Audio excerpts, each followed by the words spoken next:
Define and identify acids and bases, we go after a couple of different definitions. The first one is Bronsted-Lowry acids, which are proton donors, and Bronsted-Lowry bases are proton acceptors. Proton is nothing but a hydrogen atom that has lost its electron. Hydrogen has one electron, one proton. When you lose one electron, it's H+. Let's look at some examples. If we take hydrochloric acid and put it next to water, hydrochloric acid, by this definition, is going to donate its proton, and H2O in this case is going to accept it. So HCl becomes Cl minus chloride, and H2O, it accepted H plus, becomes H3O plus. Pay attention to charges, they become important. So on the left hand side you have acid, H2O is your base. Now if you look at the reaction in reverse, Cl minus can accept H plus from H3O plus hydronium.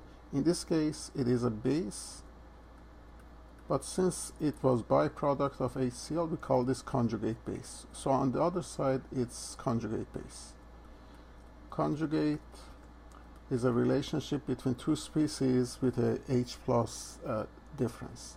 Now H3O plus is donating its H plus to Cl minus to form H2O, therefore that should be your conjugate acid.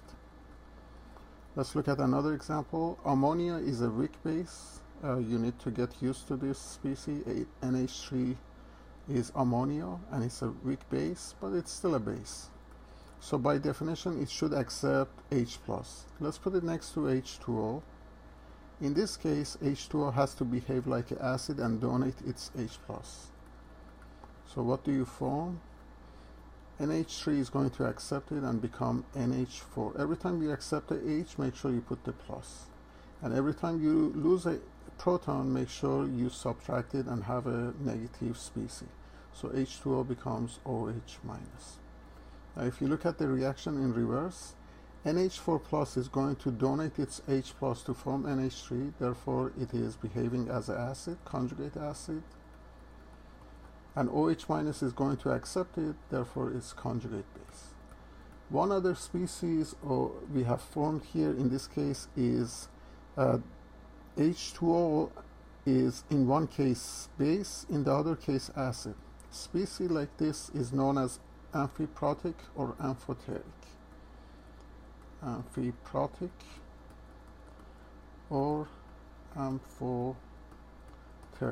So if a species can behave as an acid in one reaction and base in the other reaction, it has the dual nature, it's amphiprotic or amphoteric. Now let's look at conjugations in a little bit more detail. So conjugate by definition is coupled or joined together. Conjugate acid and base, they differ by one proton. And remember, proton is nothing but hydrogen stripped off its electrons, so it's hydrogen 1 plus or hydrogen plus. Some examples: for a base to form its conjugate acid is going to accept H plus. So if you add H plus plus H plus, you should be able to form the conjugate acid of that species. So NH3 plus H plus should give you ammonium ion, NH4, but make sure you put the charge of 1 plus on top of it. OH minus plus H plus should give you H2O, and the charges should cancel each other out. You can do the remainder, or you can pause the video because I'm going to show you the answer, but see if you can do it and we can compare notes. HSO4 minus becomes H2SO4. Cn minus is going to become HCN, known as hydrogen cyanide, a weak acid. HPO4 2 minus plus H plus is H2PO4 charge 1 minus. Now if we look at the reverse, by definition acids can form bases, conjugate bases, by donating. So subtract, lose one proton, and you form your conjugate base. HCO3 1 minus, if you lose the H, you become CO3, in this case becomes 2 minus, carbonate ion. H2O becomes OH minus, hydroxide. NH3 by losing becomes NH2 minus. OH minus, this you never see it in practice, but on paper we can do it. OH1 minus, lose that, becomes O2 minus. Finally, HPO4 1 minus, you still have one hydrogen. If you lose it, you are PO4 2 minus. Now let's look at amphoteric species also in details. Protic or amphoteric species can act both as Bronsted-Lowry acids and bases. So let's start this example. For example, if I take an acid such as phosphoric acid, H3PO4. Phosphoric acid, so since it's acid, we know it's going to donate H+. If we put it next to H2O, it's going to give us H2PO4 1 minus, because this is acid, therefore the leftover is conjugate base. And what happens to H2O? It's a base. It accepts a H+ from this, so it becomes H3O+, which is a conjugate acid. By the way, H3O+ is always acid. Now, if you take this H2PO4 1 minus, it still has more hydrogen. If we put it down here next to water, it still can donate another hydrogen and forms HPO4, but the charge becomes 2 minus. So this is behaving as acid. This is a conjugate base. And what else do you form? H2O becomes H3O+,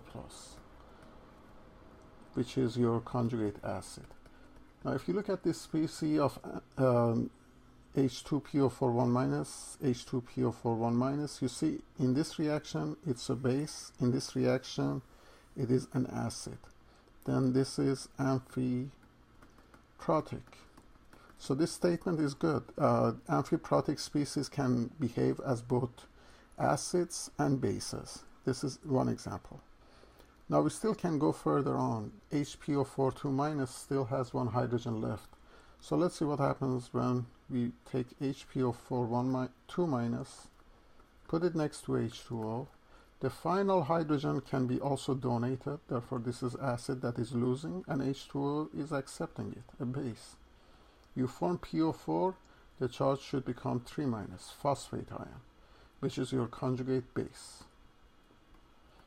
And H2O becomes hydronium, which hydronium is always acid, but here it's conjugate acid. Now, where is the other amphoteric species in this? If you look at HPO4 2 minus and HPO4 2 minus, this is also amphiprotic species number 2 in this series of reaction. Therefore, it can behave as a base or as an acid.